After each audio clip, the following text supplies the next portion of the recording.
Estamos en el capítulo 42, la vida de José, que es lo que hemos venido leyendo, y vamos a leer el verso 1 del capítulo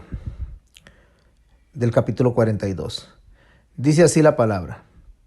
Viendo, un segundito para acomodarlos a un poquito a ustedes, porque ahora sí, viendo Jacob que en Egipto había alimentos, dijo a sus hijos: ¿por qué os estáis mirando?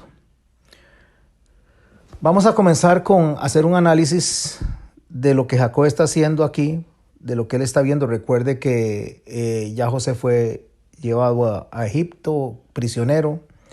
Ha pasado un tiempo, ahorita vamos a hablar del tiempo que ha pasado.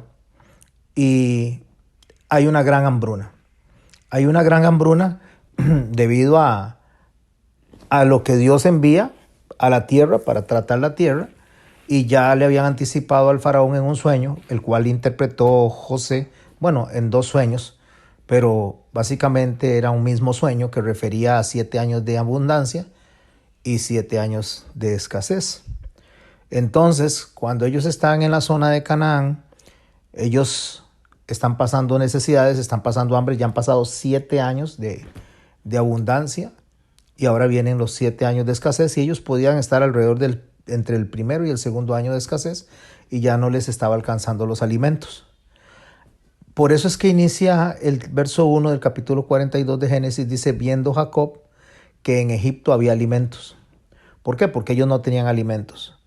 Pero quiero hacer un énfasis a esto que dice viendo Jacob, porque vamos a aprender ciertos principios alrededor del nombre de Jacob y del nombre de Israel, para poder tener estos principios teológicos a la hora que estudiemos también lo que son profecías. Dice así: viendo Jacob, este nombre Jacob para él, ya para estas alturas no debería llamarse Jacob, debería estársele llamando a Israel, porque en el capítulo 32 se le dijo que se le iba a cambiar el nombre de Génesis, y en el capítulo 35 se le cambió el nombre cuando él estaba luchando contra el ángel de Peniel. Pero ¿por qué le está diciendo o le está llamando Jacob Moisés en lugar de poner viendo Israel, ya que el nombre de él había sido cambiado? Ahorita vamos a detallar un poco esto que acabo de decir, porque el nombre de Jacob aparece en la historia de José, básicamente aparece 31 veces, y el nombre de Israel aparece 20 veces. ¿Cuándo se le llama a Jacob por su nombre original y cuándo se le llama a Jacob por el nombre de Israel, ya un nombre cambiado? Porque eso es importante. Es muy importante para poder entender no solamente las profecías, sino también la vida de Jesús en los evangelios cuando él andaba predicando, para entender cuáles son las tribus que corresponden a Jacob y cuál es el pueblo que responde a Israel como tal. Ahorita vamos a verlo un poco más. Pero cuando dice que viendo Jacob y está utilizando el nombre de Jacob, no como Israel, es para hacernos notar a nosotros que él está actuando con una forma de resolver humana.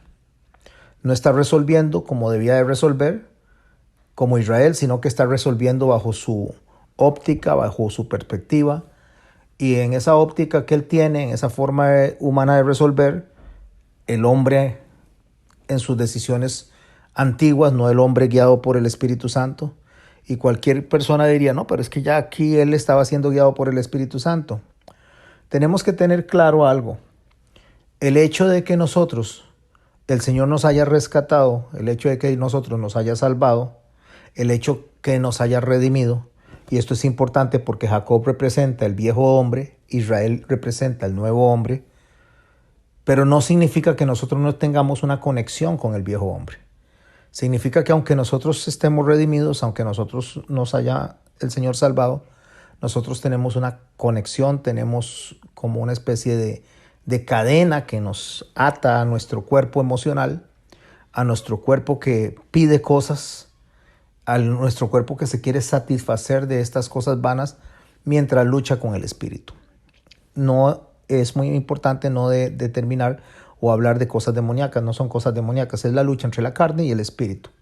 Entre el cuerpo que todavía el cuerpo en sí no ha sido redimido y el espíritu que sí ha sido redimido. Estoy hablando del espíritu que Dios depositó en nosotros y que el Ruaj viene y está guiando. Esa lucha Pablo la desarrolla en Romanos, o la explica de esta manera cuando él dice, miserable de mí, que lo que quiero hacer no es lo que hago y lo que hago no es lo que quiero. Él está hablando de esa lucha interna. Está hablando entre los deseos del cuerpo y los deseos del espíritu, porque eso es lo que él dice: mientras que tengo una ley en mis miembros, hablando del cuerpo, hay una ley en el espíritu que me indica lo que debo de hacer, y esa es la lucha que tenemos nosotros. Entonces, en esa lucha que tenemos nosotros, todos los días, nosotros tenemos que luchar entre las decisiones que tenemos que hacer en la vida. Y la vida está llena de decisiones. Desde que nos levantamos, desde qué zapatos nos vamos a poner, desde qué ropa nos vamos a poner, qué vamos a comer, a qué hora nos vamos a levantar. Toda la vida nuestra está llena de decisiones. De hecho, Aurea y don Carlos hablaron de eso. En la última enseñanza de ellos, hablaron de eso, de que la vida está llena de decisiones. Y las decisiones tienen que ser bien concentradas y deben ser bien dirigidas por el Espíritu Santo, porque si no vamos a tomar decisiones humanas. Entonces Jacob está viendo que en Egipto hay alimentos y toma una decisión. Habla con sus hijos y oiga lo que le dice a sus hijos: ¿qué os estáis mirando? Es algo así como decirle: ¿y qué? ¿No piensan hacer nada? O sea, estamos con hambre y ustedes no piensan hacer nada, no piensan tomar una iniciativa, no piensan buscar la forma en que nos salvemos. Él va a tomar una decisión que los va a llevar a ellos a Egipto. Se van a encontrar con José, que es del que estamos hablando, no de Jacob, pero es necesario darle cuerpo al tema, ya que está iniciando el verso 1 del capítulo 42 con el nombre de Jacob, y termina en el capítulo 49 en la bendición de los hijos de José, con la bendición de Jacob y lo que Jacob viene y da como profecía para todos sus hijos, incluyendo a sus nietos Manasés y Efraín. Entonces, cuando esto inicia, y la forma en que inicia es para mostrarnos a nosotros que nosotros tenemos que ser muy cuidadosos para que no tomemos nosotros un camino que Dios no nos está determinando. Pero que aún que nos equivocáramos de ese camino, como lo hizo Jacob, porque entraron a Egipto, y después de que José murió, vino un faraón, dice el texto, que no conocía a José. Así inicia Éxodo capítulo 1, y viene y los oprimen. Los oprimen por 400 años, los hacen esclavos. La mayoría de las veces nosotros tomamos decisiones basadas en las circunstancias y basados en los problemas que están pasando, en la escasez, en todo alrededor de eso. Y no basados en el consejo de Dios, sino en lo que estamos experimentando, y eso es lo que Él está haciendo. Porque están mirando, o sea, hagan algo. Hagan algo era que fueran a Egipto a buscar alimentos, a buscar comida. Recordemos que una de las cosas que Dios no le gustaba que el pueblo hiciera, se lo ordenó también a Salomón, se lo ordenó a David, era que fueran a Egipto, que fueran a casarse con mujeres que no fueran de Israel. Hay algunas cosas que Dios en particular mantenía al pueblo para que el pueblo procurara caminar bien sin involucrarse con otros reyes o con otros pueblos que no conocieran de él. Este mismo escenario lo vimos o lo vamos a ver en Ruth capítulo 1:1, cuando gobernaban los jueces. Así es como dice Ruth 1:1, aconteció en los días que gobernaban los jueces que hubo hambre en la tierra, muy similar a lo que pasó anteriormente en Egipto. Ahora es en tiempo de los jueces, mucho más adelante del relato del Génesis, por supuesto. Hubo hambre en la tierra y un varón de Belén, de Judá. ¿Por qué Belén de Judá? Para determinar que eran descendientes de Israel. Se fue a morar a los campos de Moab, donde había prohibición de ir a morar. Él y su mujer y sus 2 hijos. ¿Quién era este hombre? Elimelec. Una vez que él se va para allá, Pasados 10 años, bueno, muere Elimelech y pasados 10 años mueren los hijos. Y hubo hambre en Belén, pero ya cuando ellos mueren, ya deja de haber hambre en Belén y regresa Noemí con Ruth, quedándose orfa atrás porque ella prefirió quedarse en Moab, mientras que Ruth decidió acompañar a Noemí. Eso lo vimos ya en una oportunidad. Pero lo que quiero detallar aquí, lo que quiero rescatar, es que la aflicción en los tiempos de Ruth era temporal y la aflicción en los tiempos de Egipto era temporal también. O sea que las aflicciones no son permanentes, las aflicciones son temporales. Hay ciclos de la vida, como lo enseña este relato. Había un ciclo de abundancia, después venía un ciclo de escasez, después un ciclo de abundancia, después un ciclo de escasez. El asunto es qué decisión vamos a tomar nosotros cuando vienen los ciclos de escasez, los ciclos de enfermedad, los ciclos de dificultades. ¿Qué decisión vamos a tomar? Porque si yo tomo las decisiones al calor de mi humanidad, lo más probable es que mis decisiones van a ser erradas. Yo tengo que tomar las decisiones al calor del consejo del Espíritu Santo, porque las emociones son muy traicioneras. Y muchas veces incluso las decisiones las tomamos pensando o diciendo que fue Dios el que las mandó y Dios no las mandó, porque seguimos excusando nuestras emociones. Una de las cosas muy usuales que hace el creyente es comportarse como Gedeón. Gedeón vino y se levantó y le dijo a Jehová para saber si tenía que hacer eso, que iba a poner un vellón en el suelo y que si amanecía mojado es porque Dios quería. Y el día siguiente amaneció mojado y entonces dije, eso es lo que Dios quiere que se haga. Pero volvió a ponerlo y dice, bueno, si mañana amanece seco, entonces que sea lo que Dios quiere. Si me avisa así, amaneció seco. Porque así Dios quiso hacerlo. O sea, Dios quiso darle esa señal a Gedeón. Pero usualmente así nos comportamos. Y hoy en día usted escucha a muchas personas decir, bueno, si mañana, voy a poner un ejemplo, si mañana el perro ladra 5 veces, entonces sí tengo que ir mañana a hacer las compras. Si el perro ladra 3 veces, entonces no voy a ir a hacer las compras porque entonces significa que no. Nosotros empezamos a tratar de buscar que Dios nos hable a través de nuestra humana interpretación, a través de nuestra humana forma de proceder. Y Dios no nos quiere hablar así. Cuando a Jesús le pidieron los fariseos señal y le dijeron, danos una señal, pues para ver quién eres tú. Porque los fariseos, los religiosos judíos, siempre querían pedir señales, o sea, que hayan milagros para saber si es de Dios o no es de Dios. Los filósofos de Grecia, de Antioquía, cuando Pablo andaba, lo que pedían no era señales, sino sabiduría. O sea, explíquenos bien, pero siempre bajo la sabiduría humana, bajo lo que el hombre interpreta. Cuando al Señor le piden que le dé señal, entonces Él les dice a ellos que no les va a dar una señal más que la del profeta Jonás. Y así como Jonás estuvo en el pez durante 3 días y 3 noches, pez, no digan ballena, eso es un gran error. No era una ballena. Ni siquiera se sabe qué tipo de pez era. Porque el texto dice que era un pez preparado para la ocasión. Lo cual significa que si era un pez preparado para la ocasión, no se hagan números de si era un pez tigre, que si cabe el cuerpo del hombre adentro, que si era un pez ballena, o un tiburón tigre, perdón, o un tiburón ballena, o si era una ballena grande, si era una ballena encorvada. Olvídense de eso. Porque el texto es claro cuando dice que fue un pez preparado para la ocasión. Cuando dice que fue un pez preparado para la ocasión, significa que no había un pez como ese antes ni después. Fue hecho, diseñado y puesto ahí para eso. Cuando al Señor le piden que dé señal, entonces el Señor dice, no les voy a dar una señal más que la del profeta Jonás, que estuvo 3 días y 3 noches en el vientre del pez. Ahí estaba hablando de su muerte y su resurrección.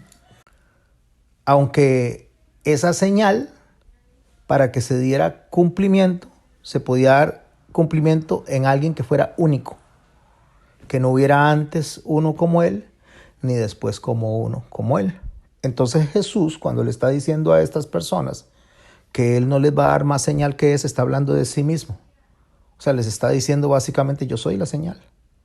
Yo voy a morir, voy a estar 3 días en el vientre y voy a resucitar. Cuando ustedes vean eso, se van a acordar de la señal. ¿Cuál es la señal? Yo soy la señal. Yo soy el que descendió para decirles a ustedes que el tiempo se acaba, que se arrepientan porque el reino de Dios ya está aquí. Esa es la señal, él. Todas las enseñanzas que dio es la señal. La muerte y la resurrección es una conclusión de él como único. Entonces, de la misma manera que el pez era único y preparado para la ocasión, él era único en ese momento y no iba a haber nadie ni antes ni después como él en cuanto a satisfacción de justicia de Dios a través del sacrificio. ¿Por qué les estoy explicando todo esto?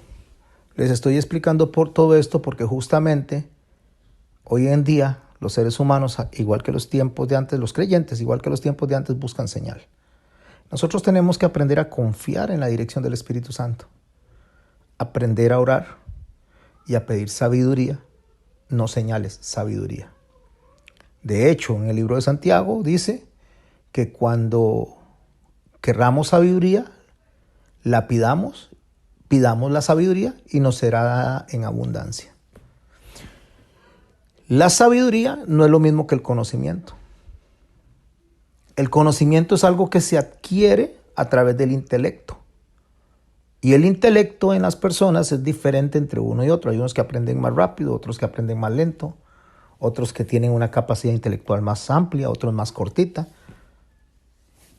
Y el conocimiento es lo que entra a nuestra mente a través del intelecto. O sea, el intelecto lo recibe y ese conocimiento lo almacena. Eso nos hace a nosotros personas con entendimiento y conocimiento. Sabemos las cosas. Pero la sabiduría es el buen uso de ese conocimiento. Esa es la sabiduría de Dios. Y el mal uso de ese conocimiento es la sabiduría humana. Jacob está haciendo un mal uso de su conocimiento. Porque ya él se había enfrentado en 2 ocasiones contra Dios y él le había hecho una promesa. Dios le había hecho una promesa. Y si Jacob hubiera tenido presente esa promesa, muy probablemente no hubiera ido a Egipto. Hubiera esperado que Dios, que es todopoderoso, le resolviera su situación de hambre. Pero tenemos un problema, mis hermanos y mis hermanas, que si nosotros no sabemos interpretar esto que estoy diciendo yo, pensaríamos que ellos no iban a pasar por Egipto si hubiera decidido Jacob otra cosa. Pero Dios le dijo a Abraham que ellos iban a estar sin haber ni siquiera nacido Isaac, ni haber nacido Jacob, ni haber nacido todas estas personas hasta ese momento. Dios le había dicho a Abraham que ellos iban a estar 400 años prisioneros en esa tierra, o sea, en Egipto, y que después él iba a ir por ellos. Era una profecía y se iba a cumplir. Pero el hecho de que no sea, que haya sido una profecía y se estuviera cumpliendo no significa que no podamos analizar la conducta humana. Porque el hecho de que se haya cumplido, el hecho de que las cosas hubieran salido como Dios dijo, no quita que nosotros analicemos nuestra responsabilidad.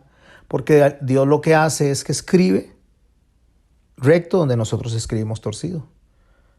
Entonces, uno de los ejemplos que vamos a poner es que no porque Jacob haya tenido muchas mujeres es que Dios estaba de acuerdo con eso, porque no, Dios instituyó un matrimonio, un hombre y una mujer. Pero en nuestros errores y en nuestras debilidades, Dios viene y lo agarra y lo usa para el bien de los que le aman. Cuando Dios hace eso es porque Él, como soberano, como poderoso, Él viene y hace que las cosas que Él decretó se cumplan, aún a pesar de nuestros errores. Bueno, de la misma manera que Elimelech se fue para Moab con sus hijos y mueren allá, se casan con 2 moabitas, y la provisión de Dios y el amor de Dios y la guía de Dios llevó a Ruth con Noemí, siendo ella una moabita, hasta Belén a casarse con Boz. Y de ahí que viene la línea de nuestro Señor hasta David. Eso es porque Dios, en su providencia, Él viene y termina lo que Él comenzó, a pesar de los errores, como en ese caso de Elimelec, como los errores de los jueces. Porque cuando yo no entiendo cómo se comportaron los jueces, entonces le doy mucha pelota a los jueces. Y no le presto atención que un hombre como Sansón murió rencoroso, diciéndose que le permitiera a Dios vengar a Sansón de los enemigos, como un corazón vengativo. O no podemos analizar que Gedeón, cierto que rescató con 300 al pueblo, pero más adelante puso un efod y terminaron idolatrando el efod, porque eso fue lo que introdujo Gedeón. Y así cada uno de los jueces se volvía más corrompido que el otro y más depravado que el otro, porque nos enseña que el ser humano siempre va a tomar decisiones equivocadas, de continuo al mal. Y no es la excepción de Jacob, quien desde que tiene su nombre se le conocía como el engañador. Entonces, ¿qué significa Jacob? Para poder darnos una idea de la importancia de ese nombre y la importancia del nombre de Israel. El nombre de Jacob es importante resaltarlo como individuo, como persona. Cuando aparece en todas esas veces que aparece en la historia de José y en toda la Biblia, cuando usted lee Jacob, muchas veces lo va a leer y es un texto que refiere a él como individuo. Entonces es una figura que tenemos que analizar desde su conducta, y como individuo él era un engañador, él era un pillo, él era un hombre que manipulaba las cosas. Entonces el nombre de Jacob, dependiendo del contexto, del texto que se está leyendo, nos está hablando de eso, nos está hablando de manipulación, nos está hablando de engaño, nos está hablando de malas decisiones, nos está hablando de esa humanidad de él. También aparece el nombre de Jacob, según el contexto, como cabeza del clan. ¿Cabeza de cuál clan? De sus hijos. O sea, de Jacob y sus 11 hijos y su hija Dina. Jacob alrededor de esto aparece como jefe de ese clan, como cabeza de clan. Y a veces aparece como un hombre débil con decisiones humanas, que es como lo estamos viendo en este momento, en el capítulo 1 del texto que estamos leyendo, verso 1 del capítulo 42, perdón. Porque el nombre de Jacob significaba engañador. Pero por favor, préstele atención a esto, porque ese engañador, ese hombre que era truán, que era sumamente esforzado, que era un sagaz para hacer las cosas, Dios no anula al ser humano, Dios no nos anula a nosotros cuando nos llama. Dios agarra lo que nosotros tenemos y Él lo transforma, Él lo pule. Entonces la persona temperamental aprende a través de la templanza y del control y dominio propio a usar eso en favor del reino. La persona que es más emocionalista, una persona que es más sensible, Dios la usa en esa área, en la área de la sensibilidad. Entonces por eso tenemos gente limpiando enfermos, bañándolos, porque tenemos gente muy sensible. Tenemos gente muy astuta, gente que sabe cómo hacer ciertos negocios. Entonces en el reino de los cielos tenemos personas que saben cómo administrar muy bien las cosas del Señor. Solamente que una vez que el Señor lo llama, usa esas habilidades en el bien del reino. Habilidades que antes eran negativas, que eran dolosas, como el caso de Jacob. Israel, que es el nombre que se le cambia a él, significa contendiente con Dios. Pero tenemos que tener mucho cuidado cuando escuchamos esa palabra contendiente, porque contendiente no es que peleaba con Dios, porque la palabra hebrea en lo relativo a ese texto es esforzado, una persona esforzada. O sea, Jacob era un hombre engañador como Jacob, pero también era un hombre esforzado. Cuando José está presente en el texto, cuando José sale en los textos, mayormente se va a mencionar a Jacob como Israel, porque es un asunto ya más profético. Vean esa figura que les voy a poner ahí, que eso lo vimos en la primera lección de patriarcas hace ya su tiempo. Y si usted ve la figura, se va a encontrar con que arriba vemos en el centro a Isaac. No le preste atención a los de los lados, de hecho lo aprendimos en la primera clase ya, pero préstele atención a Isaac, ¿dónde está? Y debajo está Jacob, aquí debajo. Jacob tiene a sus hijos, que tiene 10 hermanos, aquí. Tiene a Judá, aquí, donde lo están viendo, y a José. Estos son los 12, las 12 tribus. Solo que cuando Jacob tiene estos hijos, a Judá, a sus hermanos, perdón, sería en este caso a sus 10 hermanos, incluido José, sin Benjamín, esto se conoce como la casa de Jacob. O sea, los que nacieron bajo el nombre de él como Jacob, se le conoce como la casa de Jacob, se le conoce como el clan de Jacob también. Cuando Efraín y Manasés son bendecidos en el capítulo 49, él dice que él los adopta, él los acepta y los mete dentro de la casa de Jacob. Pero ya para ese momento ya él no se llama Jacob, se llama Israel. Entonces Manasés y Efraín, que son la casa de José, así se conocen ellos como la casa de José, entran como herencia de Jacob. Y todo esto en conjunto, que serían los 10 hermanos, incluyendo a Benjamín, que nació ya cuando él se llamaba Israel, Judá y José, todos estos hermanos, se conocen como Israel. Y recuerde que Israel es el esforzado. ¿Por qué quiero ponerles esto? Porque cuando veamos las profecías, cuando veamos asuntos que tienen que ver con el reino del norte y con el reino del sur, vamos a estar hablando justamente de este esquema. Cuando la Biblia menciona al reino del sur y al reino del norte, está mencionando a el reino del norte como las 10 tribus esparcidas y al reino del sur como Judá, más Benjamín, que se conocería al día de hoy como los judíos. Aunque los judíos no son judíos por descendencia de Judá, sí son descendientes de la casa de Judá, pero los judíos, entiéndase, como judaísmo, como religión, son guiados no por Judá, sino por Aarón, por la línea levítica. Entonces, cuando hablamos de religión, aunque se llamen judíos, y se llaman judíos porque viven en Judá, en el territorio de Judá, pero básicamente, religiosamente son descendientes de la casa de Aarón, lo que conocemos como los judíos. Entonces, esto que está aquí a la izquierda, estos hermanos, estos 10 hermanos se conocen como las tribus del norte, se conoce como la casa de Israel, como los esparcidos, y Judá y Benjamín, le voy a llamar Judá a partir de este momento porque Benjamín es absorbido por Judá, se le conoce como el reino del sur o la casa de Judá. José, que está acá, se va a dividir en dos y es importante que lo vayamos entendiendo, que lo vayamos manejando y que lo vayamos aprendiendo para cuando entremos a profetas y profecías. José, la herencia que se le da a él, la repartición de las tierras, no se dan a nombre de José, se dan a nombre de sus hijos. Se le da doble porción a José, para Manasés y para Efraín. Efraín se conoce, o lo vamos a ver en las profecías, como los creyentes, los cristianos, porque aquí es donde están los mestizos, aquí entramos nosotros en la casa de José, por eso estamos estudiando esto.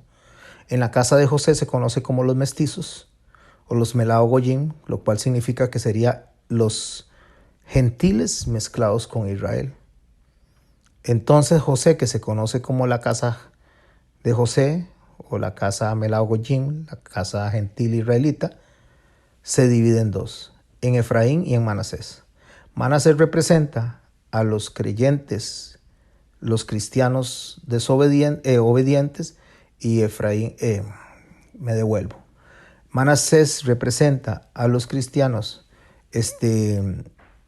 desobedientes y Efraín va a demostrar o va a representar a las vírgenes que son arrebatadas o los cristianos que Dios encuentra en obediencia, a pesar de que ambos son desobedientes.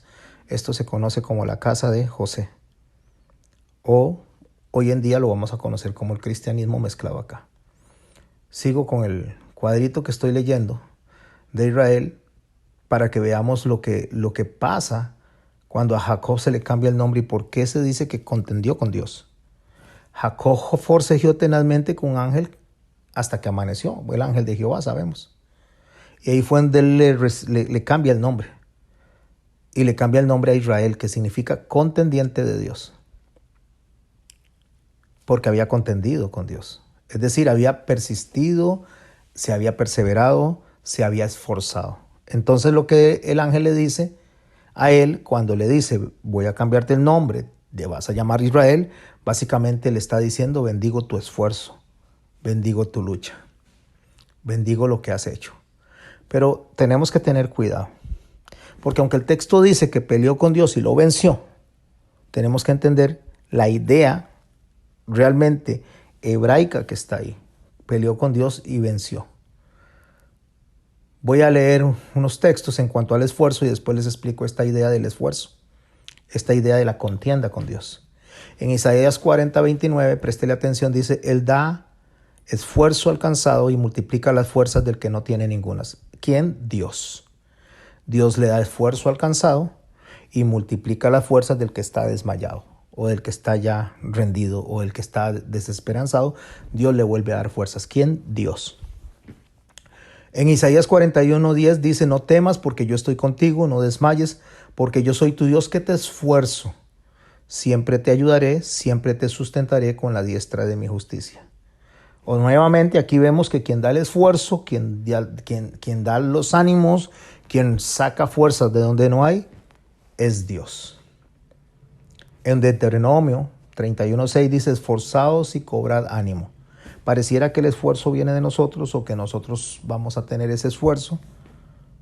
Pero escucha lo que dice, no temáis ni tengáis miedo de ellos, porque Jehová tu Dios es el que va contigo.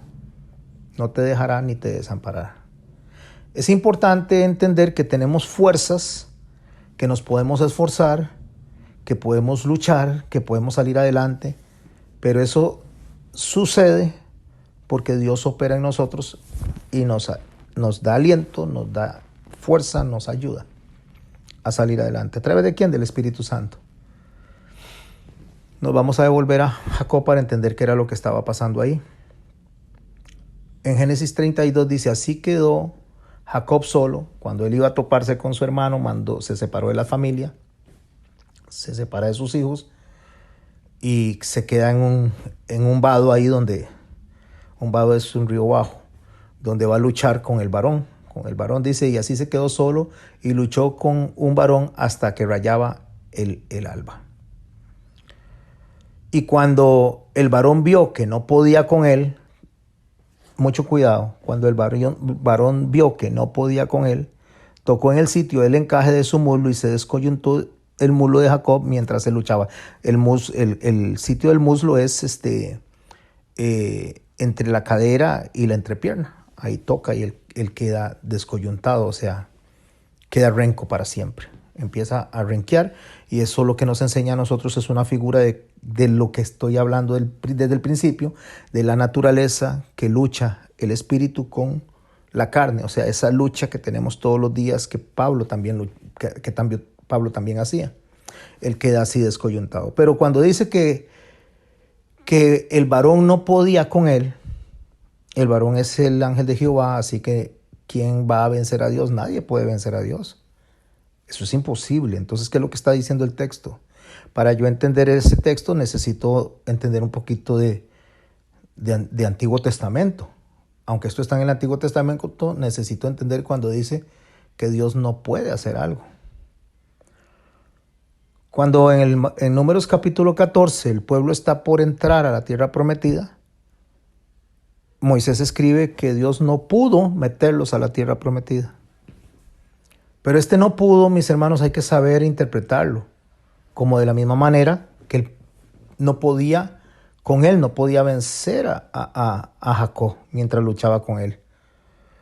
Porque si yo digo que Dios no pudo meter al pueblo a la tierra prometida literalmente, entonces Dios no sería todopoderoso. Dios no tendría acción dentro de su soberana voluntad para hacer que las cosas se concreten de acuerdo a como Él quiere. Pero lo que significa es que él no pudo, cuando dice no pudo, no está hablando de poder, sino de no ir en contra de sí mismo, de su santidad, en permitir a ese pueblo entrar a la tierra prometida cuando estaba siendo desobediente. Y de hecho habían murmurado 10 veces de Dios. Por eso el Señor dice, por cuanto murmuraron 10 veces, morirán aquí en el desierto. Solo los menores de 20 años les permitiré entrar, más a Josué y a Caleb, que tenían otro espíritu, dice. O sea, otro espíritu de esfuerzo, no el esfuerzo que tenía la gente de conseguir las cosas de una manera fácil, sino que Caleb y Josué sabían que había que hacer una parte de la lucha. Entonces, cuando dice que no pudo meterlos a la tierra prometida, significa que debido a su incompetencia, estoy hablando del pueblo, debido a su desobediencia, debido a su incapacidad de administrar la bendición, Dios no pudo, y por favor, vuelvo a repetir, quiten eso de poder, sino de que Él no puede ir en contra de su naturaleza, no va a bendecir a la persona que no se ha esforzado, al vago. Ese es un gran problema, porque si yo no entiendo ese principio de que la incapacidad de que Dios me bendiga no es de Dios, sino mi incapacidad de poder administrar bien la bendición, entonces no entiendo que no es la naturaleza de Dios la que se está afectando, sino es mi naturaleza la que no deja que Dios me bendiga. Dios quiere bendecirme, pero Dios no va a bendecir al mentiroso, al desobediente, al ladrón, al sinvergüenza, al truán, aunque Él quiera bendecir. Pero para que el hombre reciba la bendición de Él, debe de actuar en consecuencia a la voluntad de Él. Por eso es que en Juan, en sus epístolas, él dice que pidamos como conviene, que pidamos conforme a la voluntad de Dios. Y Santiago dice, es que ustedes piden, pero piden mal, porque piden para sus deleites, o sea, para la carne. Pero había dicho que pidamos sabiduría. ¿Sabiduría para qué? Para saber administrar la bendición. Entonces ahí es donde hay un choque mental que yo tengo que aprender a entenderlo. ¿Qué es lo que está pasando aquí?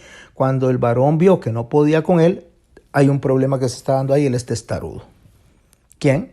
Jacob es testarudo, es un hombre testarudo y que cuando él se empecina y dice, yo tengo que vencer, yo tengo que vencer, yo tengo que vencer.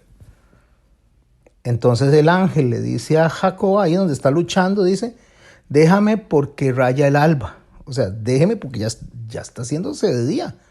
Hemos peleado toda la noche. Y Jacob le respondió, escuche, no te dejaré si no me bendices. No te dejaré si no me bendices. Ya Jacob tenía una conducta bastante manipuladora cuando le dijo a Dios que lo dejara ir a donde Labán. Y si lo bendecía, si lo cuidaba, entonces él le iba a dar un diezmo. O sea, como comprando a Dios.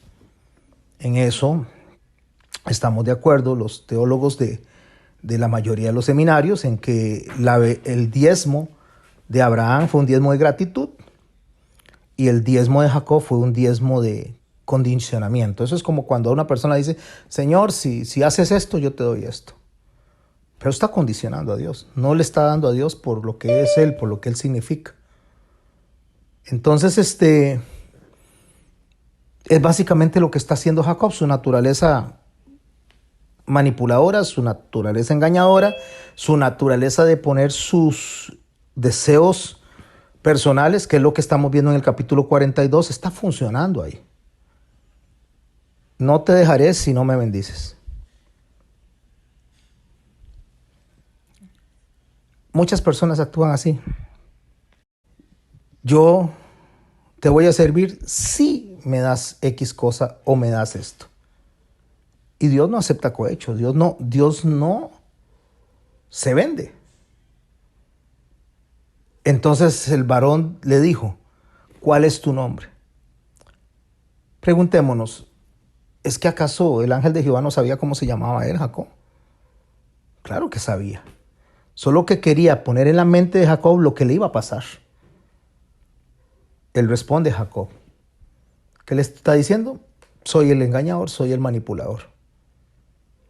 Entonces el varón de Dios le dijo, no se dirá más tu nombre Jacob, sino Israel. O sea, se va a decir esforzado. porque has luchado con Dios y con los hombres y has vencido. Pero ahí es donde está la clave. ¿Cómo hizo para vencer él? Para que pudiera Jacob vencer, tuvo que haber sido vencido. Y entonces él logró vencer gracias a que fue vencido. Repito, él venció porque fue vencido. Cuando usted y yo, Dios viene a nuestras vidas, nosotros nos acercamos a Él porque Él nos venció. Porque Él nos impactó con su Espíritu Santo, porque Él nos llamó, porque nos trajo de las tinieblas a la luz, porque nos rescató, porque en ese momento nos dio vida y nos resucita donde estábamos muertos en delitos y pecados, donde no podíamos entender, no podíamos oír, donde éramos ciegos. Él nos da vida y entonces viene la fe, que es lo primero que Dios nos da, y entonces ya yo creo, ya yo sé que hay un Dios. Y empiezo a vencer, pero porque Él me venció. Si Dios no me vence a mí, yo no puedo vencer. Y cuando yo estoy venciendo, es porque Dios me venció. Entonces, cuando la frase dice que nosotros somos más que vencedores, la frase lo que está diciendo es que alguien me venció a mí para poder vencer. Más que vencedores, porque piensen esto, mis hermanos. O sea, es un poco, es interesante que la frase diga ser más que vencedores, porque el vencedor es el que está en primer lugar. Y si el que llega en primer lugar, alguien vence más que el vencedor, ¿por qué nosotros somos más que vencedores? Porque logramos vencer gracias al que llegó en primer lugar y nos hace vencer a nosotros. Espero estar explicando esto. Entonces Jacob le preguntó, declárame ahora tu nombre, y el varón le dijo, le pregunta el nombre al ángel de Jehová y le dice, ¿por qué me preguntas por mi nombre? Y lo bendijo ahí. Porque a Jacob no le interesa, no le importa por qué lo vencieron en ese momento, ni le interesa el nombre. Aquí lo interesante es lo que ahora a él le toca hacer como Israel. Sigamos leyendo el capítulo 42. Dice, viendo Jacob que en Egipto había alimentos, entonces ahora ya sabemos por qué significa viendo Jacob. Pero prestémosle atención a el texto de cómo se comportó Lot también en cuanto a su humanidad. Cuando se fue con Abraham y los siervos de ellos dos empiezan a discutir por asuntos de tierra. Dice en Génesis 13:10, y alzó Lot sus ojos y vio toda la llanura del Jordán, que toda ella era de riego, como el huerto de Jehová, como la tierra de Egipto, en la dirección al Zoar. Eso lo estudiamos en las primeras clases. Antes que destruyere Jehová Sodoma y Gomorra. Entonces Lot escogió, préstele atención, Lot escogió para sí la llanura del Jordán y se fue hacia Lot, hacia el oriente, y se apartaron el uno al otro. Pero es muy importante hacer conciencia en lo que Lot está haciendo, porque Lot iba camino hacia Sodoma y Gomorra, tierras que ya se sabía que eran inmorales. No sé si él lo sabía, pero el texto dice que iba camino hacia Sodoma y Gomorra y iba poniendo tiendas. Cuando decide Jacob irse para Egipto o mandar a sus hijos a Egipto, él está olvidando lo que el Señor había hecho con él anteriormente.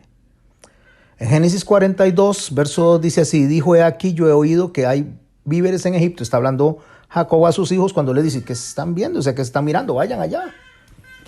Descended allá y comprad de allí para nosotros, para que podamos vivir y no muramos. En el hebreo, cuando se habla de descender a un lugar, eso significa alejarse de Dios. Cuando se habla de subir a un lugar, significa acercarse a Dios. Subieron hacia Jerusalén, se acercan a Dios. Descendió hacia Jope, está hablando de Jonás, se alejó de Dios. Subieron hacia el templo, se acercan hacia Dios. Descendieron a Galilea, se alejaron de Dios. El ascender y descender significa acercarse o alejarse de Dios. ¿De Dios en qué sentido? En el pensamiento de Dios. Entonces él le dice, vayan allá, compren para que podamos vivir y no muramos. Eso fue lo que le dijo Jacob a sus hijos. ¿Cómo Jacob? Aunque ya se llamaba Israel, debería de decidir como Israel y no como Jacob. Pero es la lucha de las dos carnes. Es la lucha de la carne y el espíritu, perdón. Es la lucha de la humanidad con la dirección del espíritu. Pero escuche lo que Dios le había dicho en el capítulo 28, en el verso 15 a Jacob, a ese Jacob que hoy es Israel. Estamos en el verso 42 y debería de pensar con sabiduría, debería usar la sabiduría de Dios y no la humana. Y le dice, he aquí yo estoy contigo. ¿Quién le está diciendo? Dios le está diciendo a Jacob, y te guardaré por donde quiera que fueres. Donde quiera incluye no solo los lugares, sino las circunstancias. Y volveré a traerte a esta tierra. Porque no te dejaré, y subraye no te dejaré, hasta que haya hecho lo que he dicho. Lo que Dios está diciendo es que cuando Dios tiene un propósito, Dios es el que va a cumplir con el propósito y Dios se va a salir con la suya en ese propósito porque Él es Dios. Por eso es que el texto dice que Dios inicia algo, lo perfecciona y lo termina. ¿Quién? Dios. Por eso Pablo dice que Dios es el que siembra, Dios es el que riega y Dios cosecha. Porque Él es Dios. Entonces nosotros tenemos que dejar de estar pidiendo señales y actuar más con el Espíritu Santo. ¿Por qué las personas quieren señales? ¿Por qué las personas dicen, bueno, mañana yo voy a ir a San José, pero para saber si Dios quiere que vaya a San José, Señor, si se cae la mata de guayaba, no hay matas de guayaba, ¿verdad? Es un árbol de guayaba. Si se cae el árbol de guayaba que está en el patio, entonces quiere decir que usted quiere que yo vaya.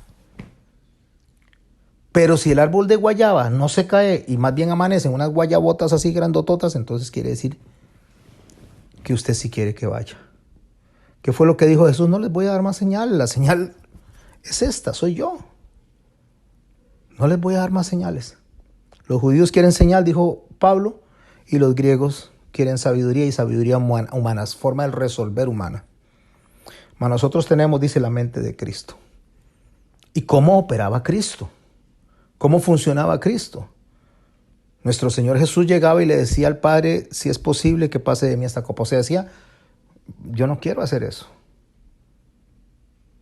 Pero que no se haga mi voluntad, sino la tuya. Usted también puede decir lo mismo, usted puede orar de la misma manera. Usted puede decirle, Señor, vieras que yo no quiero ir a San José. Pero si tú quieres que yo vaya, guía mi espíritu. Mi espíritu, no las guayabas. Porque existe el Espíritu Santo y mora en nosotros. Y cuando yo pido señales externas, yo no estoy haciendo ejercicio de mi fe. Estoy haciendo ejercicio de mis experiencias humanas y le estoy dando más razón a la humanidad que a la fe.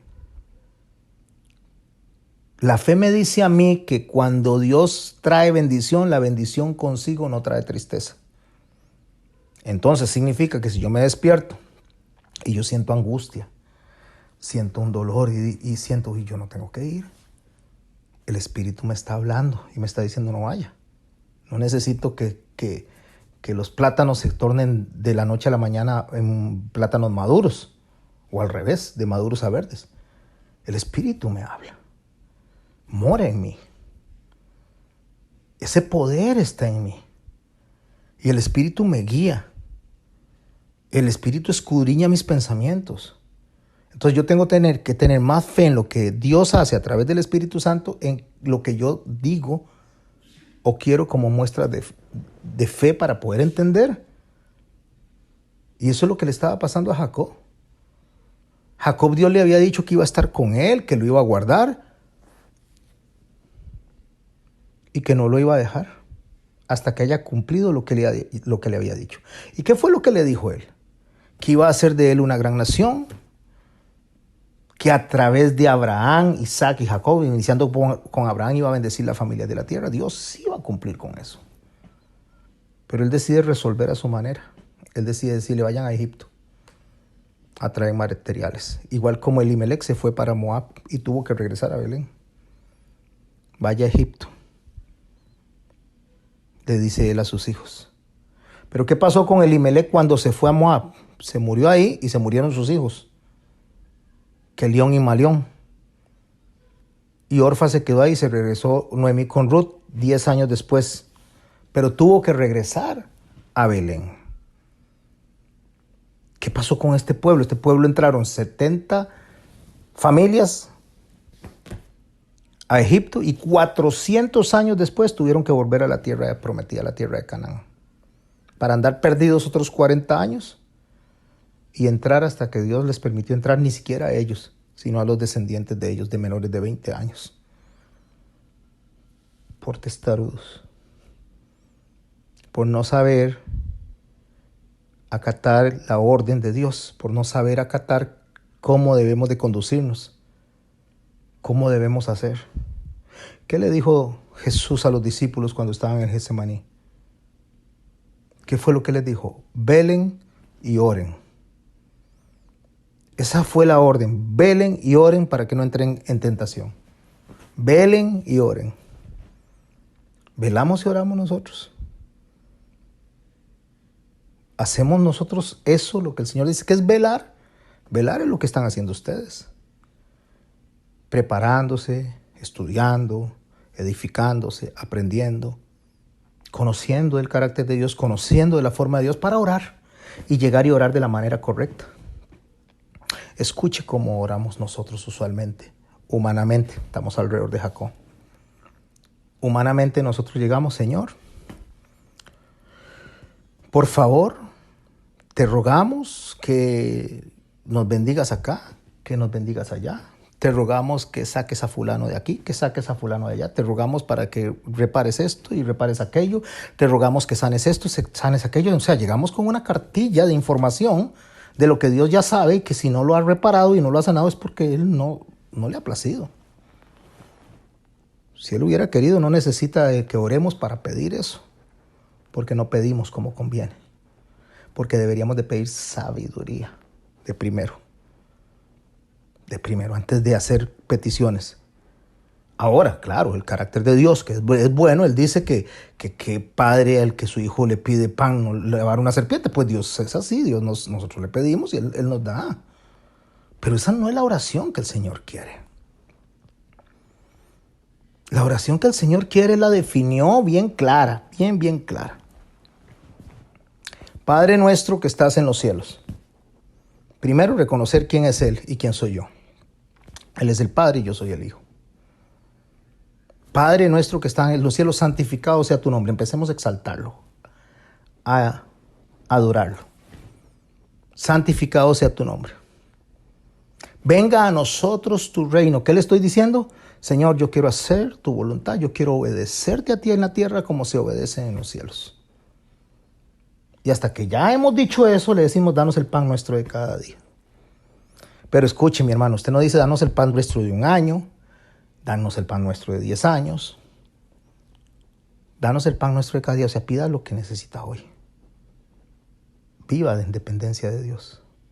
Señor, bendícenos hoy. Acompáñame, Señor. Guíame hoy. Un día a la vez. Un día a la vez.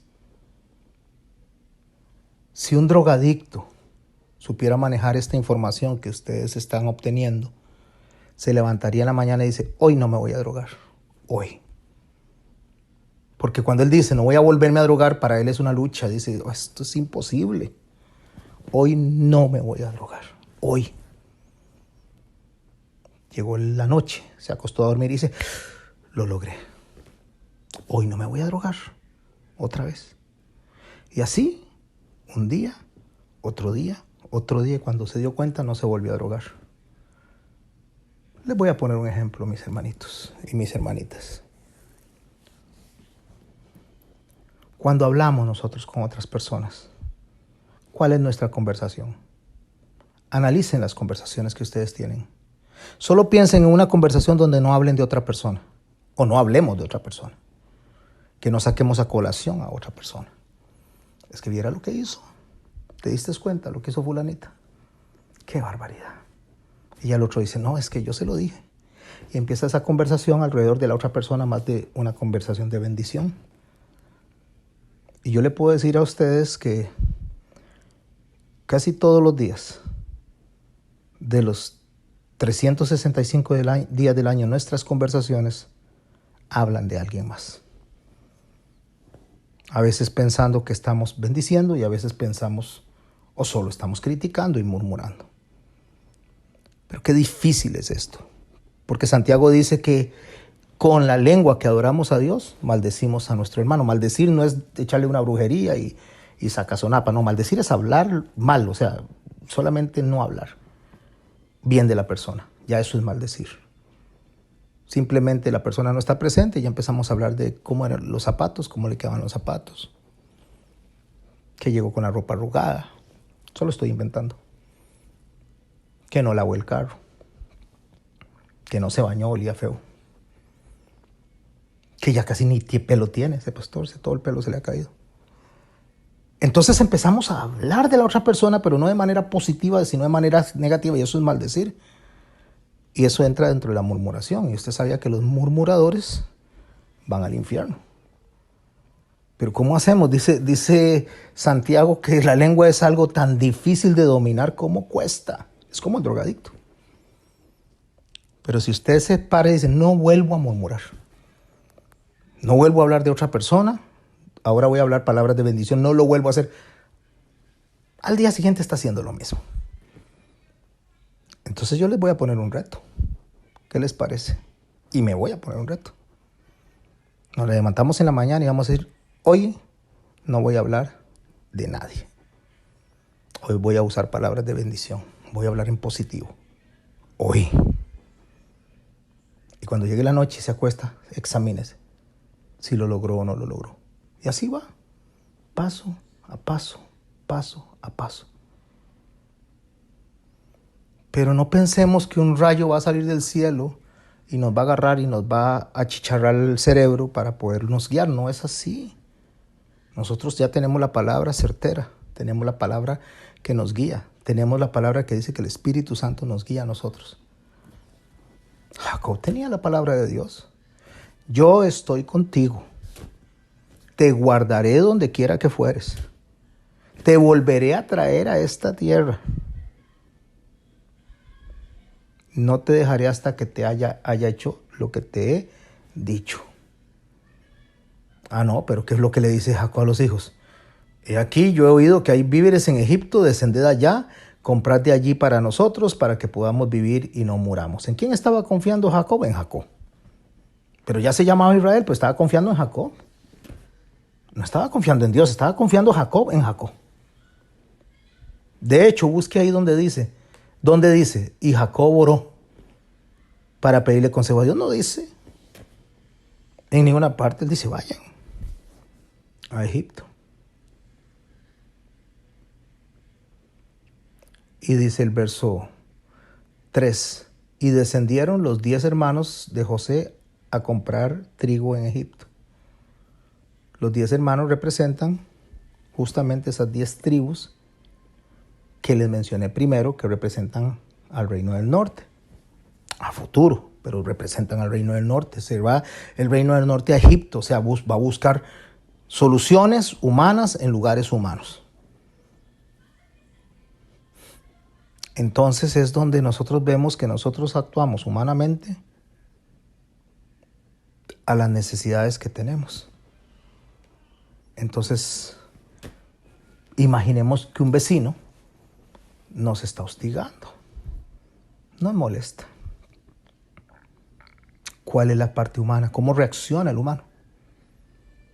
¿Me la vuelve a hacer? Se le voy a sentar en toda la trompa estos 5 que tengo aquí. O le voy a hacer lo mismo, lo voy a hostigar, Esa es la parte humana. ¿Y cuál es la parte divina? Bendígalo, ore por él, pásele por alto la ofensa. Es que eso no funciona, no se va a calmar. Bueno, ¿vamos a creer en Dios o vamos a creer en nosotros? Pastor, es que yo lo he experimentado, no pasa, eso no es cierto. No cambian las personas. No cambian las personas, no cambio yo. Yo soy el que no cambio, porque cuando yo cambio, yo voy o sea, de mí va a salir un efecto que está en mí que se llama luz y sal. ¿Cuánta sal le echa usted al arroz? Usted hace un arroz, dígame cuánta sal le echa. Vamos, para 1 kilo de arroz, bueno, 1 kilo no es demasiado, se haría un montón de arroz. Bueno, para 2 tazas de arroz, usted agarra 2 tazas de arroz y voy a hacer arroz para toda la familia. ¿Cuánta sal le echa? Una puntica. Porque si usted le echa 2 tazas de sal a 2 tazas de arroz, no se puede comer eso. Eso es imposible comérselo. Por eso el Señor dice que somos sal, porque uno puede hacer el cambio. Uno solo, un poquito puede hacer el cambio. Si hay en un trabajo 500 personas y hay un creyente, esa es la sal ahí. Es los que los demás están observando. ¿Cómo se comporta? Nos rebajaron el salario por la pandemia, medio salario. ¿Cómo hace? Se puso a llorar, se puso a alegar, les va a echar el ministerio de trabajo, voy a pelear. ¿O qué hizo ese creyente? Mira, se puso a orar. ¿Y cómo hace usted para tener paz? Estoy orando. ¿Y le alcanza la plata? No. Pero estoy orando. ¿Para qué? Para que me alcance. Y para que no tengan que recortar personal. Estoy orando. Un poquito de sal le da sabor al arroz. Por eso el Señor nos enseña a nosotros que somos sal y somos luz. Una luciérnaga, usted la suelta, una luciérnaga, un carbunclo. Usted lo suelta en un cuarto oscuro, en tinieblas, y usted ve la lucecita donde va, en medio de las tinieblas. Eso somos nosotros. Jacob tenía que actuar como luz. Jacob tenía que guiar a sus hijos bien, pero los mandó a Egipto. Pastor, pero usted está equivocado, pastor. Ellos fueron a Egipto, José los mandó a traer, José los puso en Gosén. Bueno, el faraón le dijo a José que los pusiera en Gosén. Les fue bienísimo. ¿Cuánto tiempo? 30 años. ¿Qué fue lo que duró José? Se murió José y los esclavizaron por 400 años. Porque en realidad estuvieron 430 años. Los 30 que estuvieron en el tiempo de José, más 400 que estuvieron como esclavos. ¿Cómo le fue a Noemí cuando regresó con vos? Bien, porque los que se quedaron en Belén cuando había necesidad, después estaban prosperando. Porque lo que se había dado en Moab era temporal. Vean, mis hermanos, ustedes pueden ver en estos tiempos, hoy, usted y yo podemos estar en dificultades económicas, hoy usted y yo podemos estar enfrentando muchas cosas por estas cosas que están sucediendo, pero si tiene fe, si sabe esperar y sabe administrar lo que Dios le da y vivir el día a día, el pan nuestro de cada día, después va a haber la recompensa. En lo poco me fuiste fiel, sobre lo mucho te pondré. No necesitamos actuar humanamente, necesitamos confiar en Dios. Administrar bien lo poquito que nos dio. Aprender a vivir en dependencia. Si antes malgastábamos, entonces hoy en día sabemos administrar el dinero. Porque usualmente gastamos más de lo que necesitamos. Entonces Dios nos lleva a administrar. Y cuando venga la bendición, porque la vida es de altos y de bajos, de tiempos buenos y de tiempos malos, es lo que nos está enseñando este texto. Cuando venga la bendición vamos a poder administrarla bien para que cuando vuelvan a venir tiempos difíciles nosotros tengamos cómo salir adelante. Eso es usar la sabiduría. Eso es saber comportarnos como Dios nos indica que nos comportemos. Así funciona el reino de los cielos. Pero vea qué interesante. Jacob no envió a Benjamín porque era el hermano de José y ya había perdido a José. Entonces, si estaba tan seguro de lo que iba a pasar, ¿por qué no dejó que se llevaran a Benjamín? Verso 4, mas Jacob no envió a Benjamín, hermano de José, con sus hermanos, porque dijo, no sea que le acontezca algún desastre. ¿Qué fue lo que les dije que hacía el Espíritu en el corazón? Nos contrista, nos pone algo que dice, esto no está muy bien. Ahí había una advertencia. Pero él los mandó. Pastor, pero había hambre en la tierra. ¿Y qué? ¿Y Dios no es el Dios de todo? Dios no podía, si este Jacob se sentaba a orar con sus hijos y sentaba a pedirle con sus hijos, ¿usted cree que Dios no les hubiera podido dar provisión? Es que usó a José la provisión. No, Dios agarró lo malo que hicieron sus hermanos, donde lo vendieron,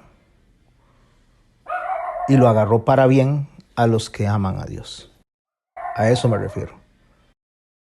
Vinieron los hijos de Israel a comprar entre los que venían, porque había hambre en la tierra de Canaán.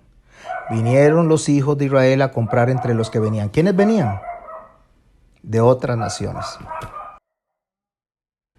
Y venían metidos entre el resto de las naciones a comprar. ¿Y por qué venían a comprar con el resto de las naciones? Porque estaban resolviendo como las demás naciones, estaban resolviendo como los demás. Así que mis hermanos y mis hermanas, nosotros tenemos que aprender a pensar más como Dios y menos como nosotros.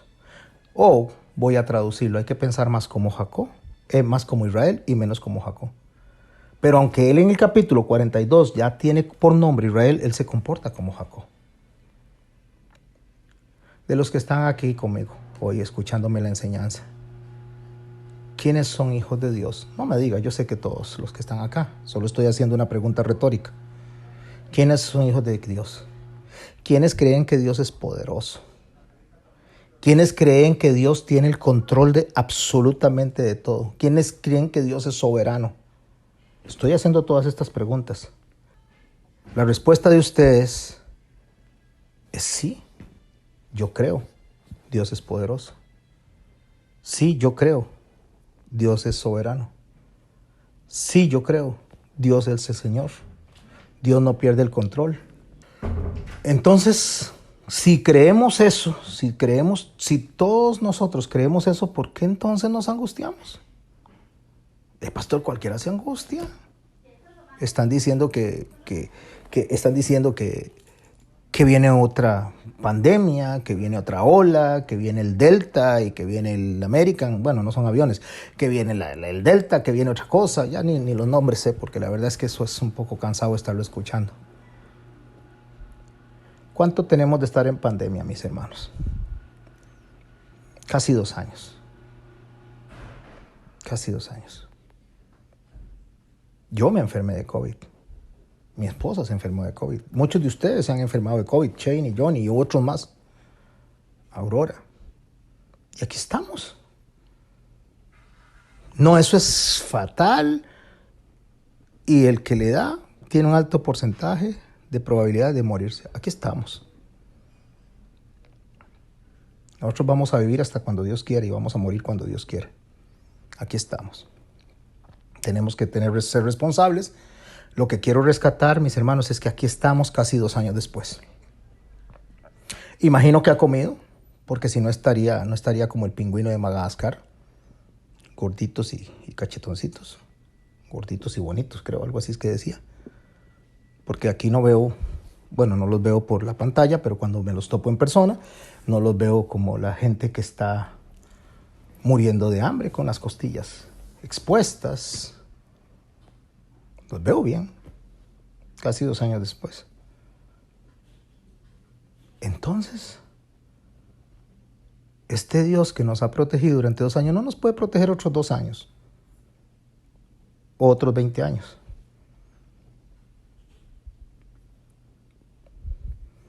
Por eso es que nosotros tenemos que aprender que la Biblia está escrita para algo. Y la Biblia está escrita para que veamos a esos hombres de la antigüedad, cómo se comportaban y cómo Dios se comportaba con ellos, a pesar de su desobediencia, a pesar de su testarudez, a pesar de ser Jacob. Pero Dios lo veía como Israel. Él se veía como Jacob y Dios lo veía como Israel. Usted puede verse derrotado y Dios lo ve en victoria. Y no estoy hablando de prosperidad. Estoy hablando de un espíritu que sabe esforzarse y ser valiente.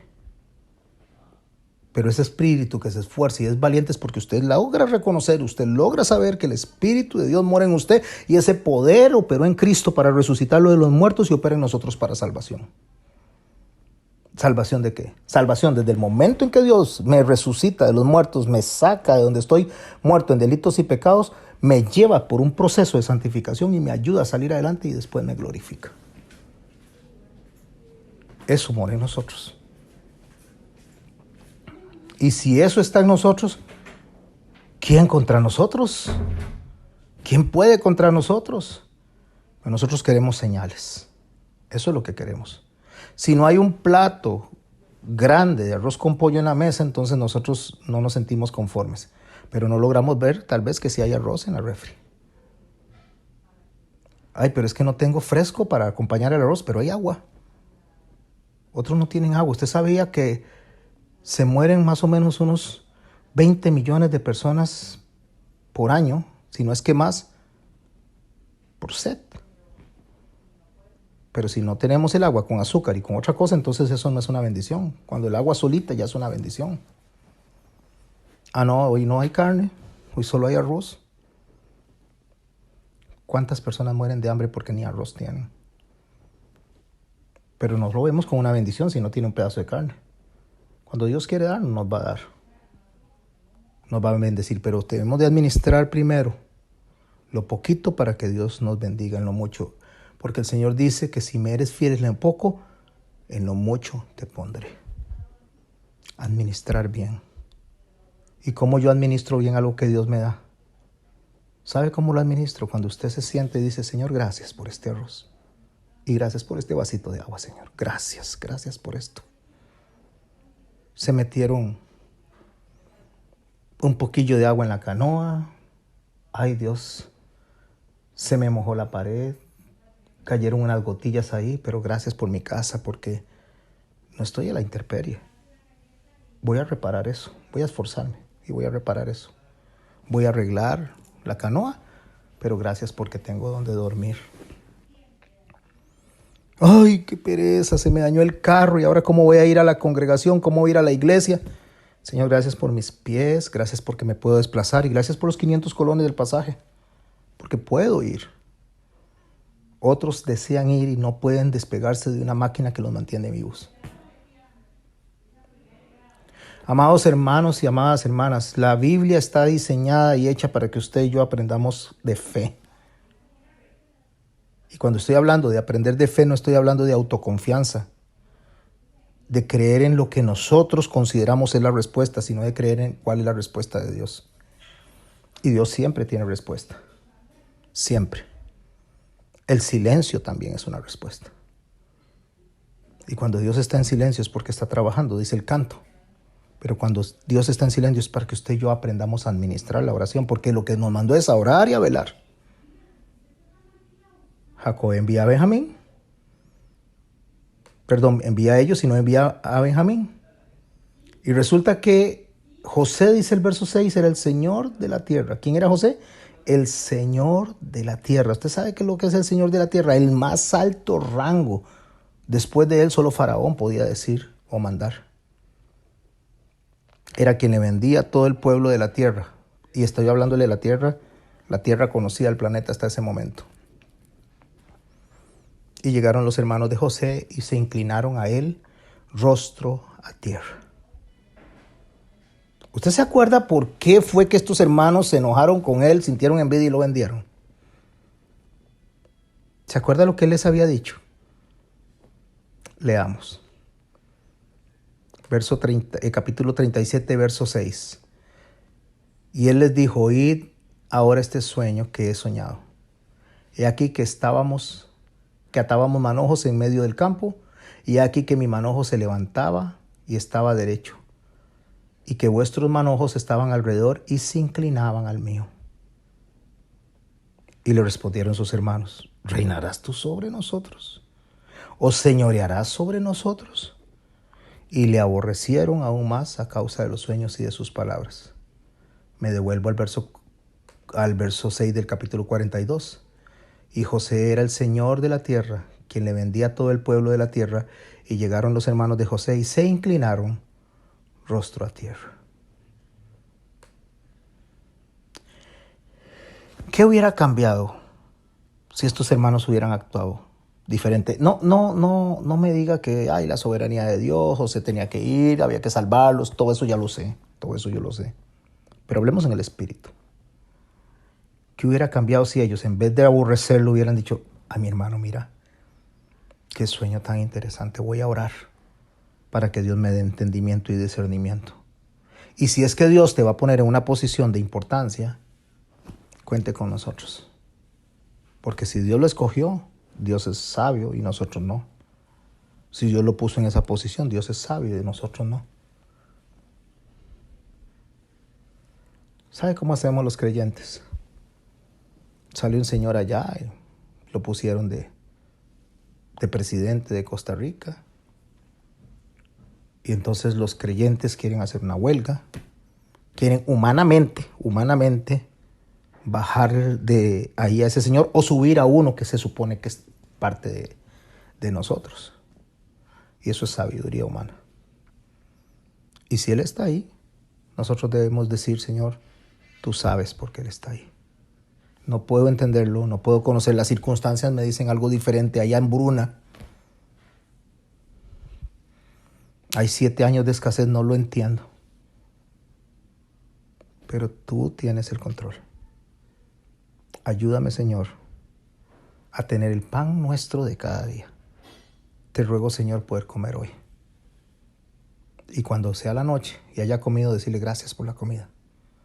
Te pido, por favor, Padre, la comida de este día. Y lo hace por la mañana. Y así, día a día, día a día. Hoy no me voy a drogar, diría el drogadicto. Hasta que pasen los días y pasen los años. Hoy no voy a hablar de ningún hermano, ni de nadie, ni de mi familia, ni de mi abuelo, ni de mi abuela, ni del vecino. Hoy no voy a murmurar. Hoy. Y al día siguiente se levanta y hoy no voy a murmurar. Y así vaya sumando, hoy no voy a mentir. Hoy no me voy a enojar, hoy voy a hacer el esfuerzo, me voy a esforzar y voy a ser valiente. Y hoy no me voy a enojar. Y si se enoja y falló, al día siguiente vuelva a comenzar. Y al día siguiente vuelva a comenzar. Pero no espere que un rayo le caiga en la cabeza y le achicharre el cerebro y le meta ideas de la Biblia, porque no funciona así. Ya el poder está dentro, ahí está el Espíritu Santo. Ahora tenemos que esforzarnos y ser valientes, y eso llama santificación. Es mi decisión, voy a hacer lo que a Dios le agrada y a como Dios le agrada. Pues no, esos hermanos le prestaron atención a José, y Jacob decidió también prestarle más atención a él mismo que pedirle consejo a Dios. Verso 7.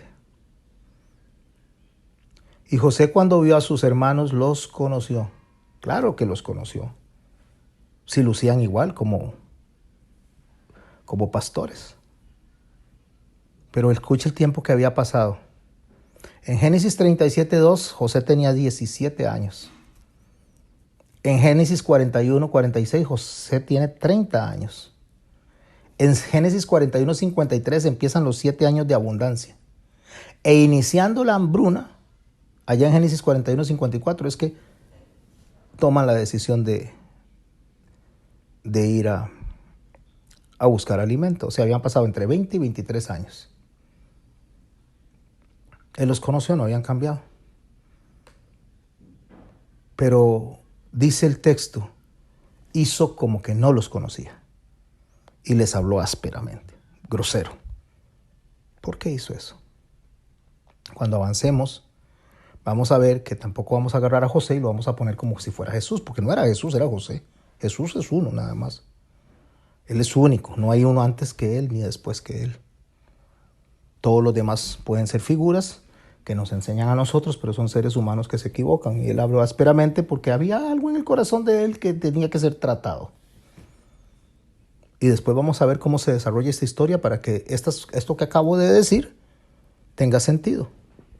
Porque Dios estaba tratando a la familia y estaba tratando a José. José no estaba ahí feliz de haber estado 23 años sin ver a su papá. Haber pasado por la cárcel, haber sido echado en una cisterna, haber sido vendido como esclavo. Eso no es bonito. Al final él viene y dice, sí, Dios me mandó delante de ustedes para preservar un pueblo, sí, porque él reconoce la soberanía de Dios y la provisión de Dios. Pero él no estaba contento. Cuando él estaba en la cárcel, dice, acuérdese de mí, le dijo al panadero y al copero, porque yo también soy inocente aquí.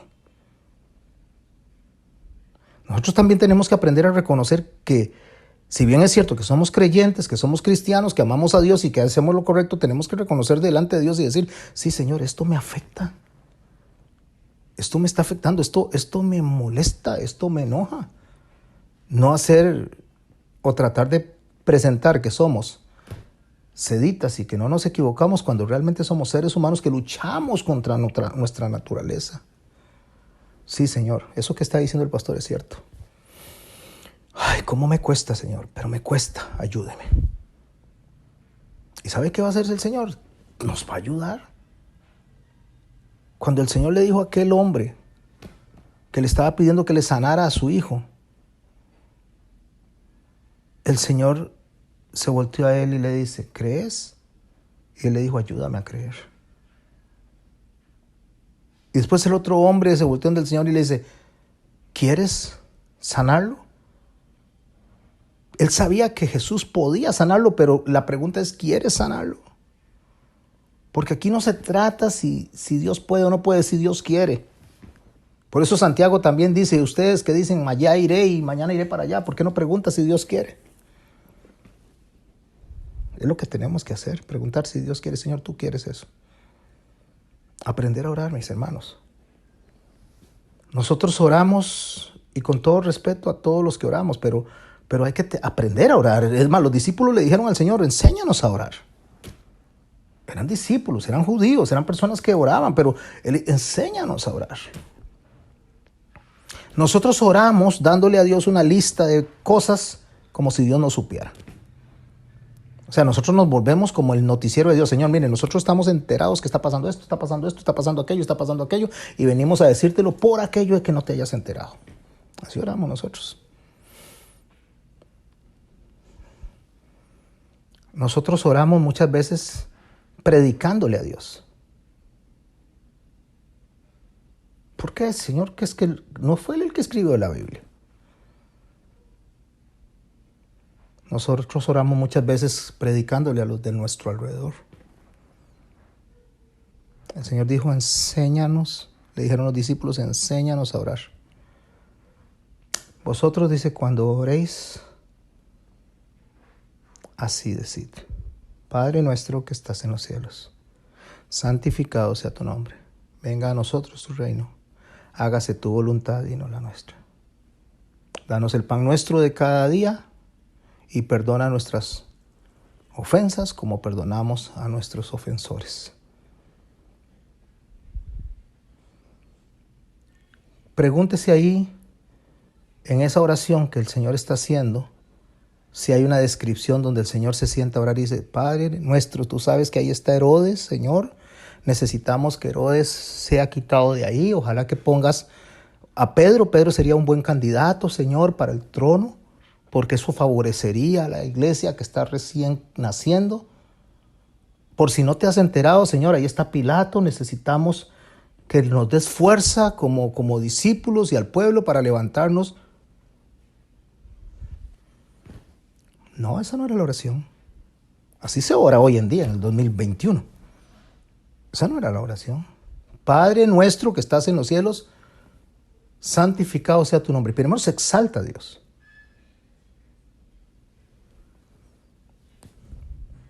Y después se bendice a Dios. Y después se le dice que queremos hacer su voluntad.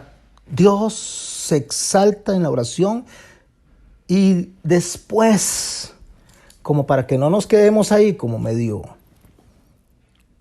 angustiados, como que no pedimos nada, danos el pan nuestro de cada día, Señor. Ayúdame a sacar este día. Ayúdame a bendecir este día. Ayúdame a ser un buen esposo hoy. Ayúdame, Señor, a ser una buena esposa hoy. Ayúdame a ser un hijo obediente hoy. Ayúdame a ser un padre que no aira a mis hijos hoy. Señor, ayúdame a poner un plato de la comida hoy. Ayúdame a hacer luz y sal en mi trabajo hoy. Este hombre quiso resolver un problema de hambruna y quedaron 400 años en prisión. Porque José no iba a vivir mucho tiempo para sostener a su familia. Aún si nosotros como iglesia pusiéramos un presidente y que nos fuera bien, porque la mayoría de la gente cuando llega a ser presidente o político se olvida de quienes lo pusieron, así funciona en el 99.9 de los casos, y nos fuera bien, no es por siempre, es por 4 años, después vendrá otro. Y que tuerce las cosas, ¿o no le pasó eso a los Estados Unidos? O sea, al mismo Israel con el último presidente. Que se abren los cultos, que se permite a la gente que oren, que la Biblia regresa a los colegios, que esto, que eso, que vamos a poner la embajada de Israel en Jerusalén, que vamos a apoyar a Israel. ¿Y a dónde está? Ahora está otro que no está pensando igual. Porque depositamos nuestra confianza y nuestras expectativas en nuestro razonamiento humano y no en Dios, que es el que realmente nos enseña. ¿Y por qué José lo reconoció a ellos y ellos no lo reconocieron? Porque José lucía como un egipcio. Herodoto visitó Egipto allá en el siglo VI a.C., mucho tiempo después de José, pero la conducta era similar, la forma era... Y ellos lo que tenían era una fijación por la limpieza y el decoro. Y según Herodoto, esta gente tenía una higiene tan grande por su aspecto corporal que se depilaban en su totalidad todos los vellos del cuerpo. Las cejas, las pestañas, los genitales, todos los vellos del cuerpo. Entonces usaban, como ven esta figurita a la par, una peluca. Los que tenían mucha plata de oro. Y se delineaban con tatuajes las cejas y los párpados de los ojos. José era el segundo de Egipto. José lucía así. José lucía como egipcio. José había entrado dentro del sistema egipcio. Por eso no lo reconocieron. Pero él sí lo reconoció a ellos porque ellos siguieron siendo los mismos. Los mismos hombres que andaban probablemente con ropa de pastoreo, imagino que olían a cabra o a borrego. Los mismos. Pablo dice en 1 Corintios capítulo 3, dice, ya debiendo de haber ustedes comer vianda, todavía siguen tomando leche.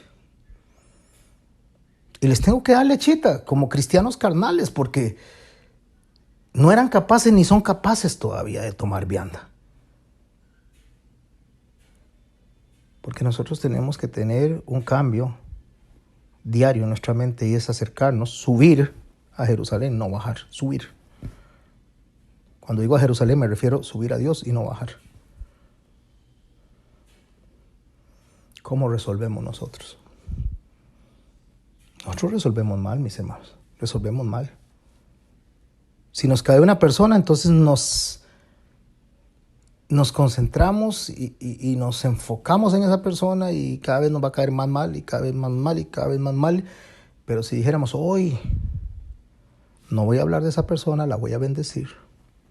Hoy. Entonces voy a caminar un paso hacia adelante y voy a ir cambiando mi aspecto espiritual hacia adelante. José había entrado en un aspecto de Egipto. A veces yo me pongo a pensar, cuando Jacob entra, porque Dios lo permite en su mala decisión a Egipto, ¿quién salvó a quién? Me refiero. José dijo que él había ido adelante para rescatar a ese pueblo. Dios le había dado esa provisión, es cierto. Pero también, ¿quién salvó a quién? Porque cuando llegó su padre a Egipto y José vio a su padre y ellos salieron, José lo que pidió fue que cuando ellos salieran 400 años después, llevaran los huesos de su padre y llevaran sus huesos a la tierra de Canaán, que los sacaran de ahí. Él no quería que sus huesos estuvieran en Egipto, aunque fuera 4 siglos después. Entonces la familia entró, cayeron en prisión, salieron 400 años después, entraron 70 familias, salieron 3 millones de personas y ahí van los huesos de José. Que si Jacob no hubiera entrado, si Dios no hubiera usado esos errores de decisiones de Jacob en favor del reino, los huesos de José se hubieran quedado en Egipto. Y la historia de hoy sería otra. Entonces, cuando yo pregunto que quién salvó a quién es, ¿Dios puso a José para salvar a su pueblo o Dios puso a su pueblo para salvar a José? Pareciera como que ambas. Entonces preguntémonos, ¿Dios permite las cosas que están pasando hoy en día para salvar a los no creyentes y que sepan que Él existe? ¿O toda esta aflicción, todo esto que está pasando es para enseñarle a la iglesia que Él existe y salgan de la comodidad? Salgamos de la comodidad y aprendamos a orar, a predicar, a dirigirnos a Dios. Que seamos menos religiosos y que cuando oremos, sepamos que estamos hablando con Él, no con nuestro alrededor. Es con Él. No es con el hermano que está a la par mía escuchándome. Es con Él. Y como estoy hablando con Él todo lo sabe. Eso fue lo que le dijo Pedro: Señor, tú todo lo sabes, sabes que te amo. Pero quería que Él le dijera. Y Él dijo: apacienta mis corderos, apacienta mis ovejas. Mis amados hermanos, Dios todo lo sabe. Cuando hablamos con Él todo lo sabe. Ocupemos más tiempo en relacionarnos con Él que en nuestras necesidades personales. Porque nuestras necesidades personales, aunque usted no lo crea, ya están resueltas. Dice Jeremías que antes de que la palabra salga de la boca, ya Dios tiene la respuesta. Entonces no pido. Pida sí, no hay problema. Pero pida en sabiduría, como conviene, según la voluntad de Dios, no para nuestros propios deleites. Dice el texto en el verso 9: entonces se acordó José de los sueños que había tenido acerca de ellos y les dijo: espías sois, por haber descubierto el país habéis venido. O sea, lo que le está diciendo: ustedes son espías que vienen a buscar los puntos débiles de este país. Aquí voy a dejar el texto. Faltan 20 minutos para que conversemos unos 15. Aquí voy a dejar el texto porque hay bastante que hablar alrededor de este texto. Nos faltan ya poquitos para terminar. Y espero haber sido claro. Espero haber... Recording stopped. Pero es que estoy apagando esto.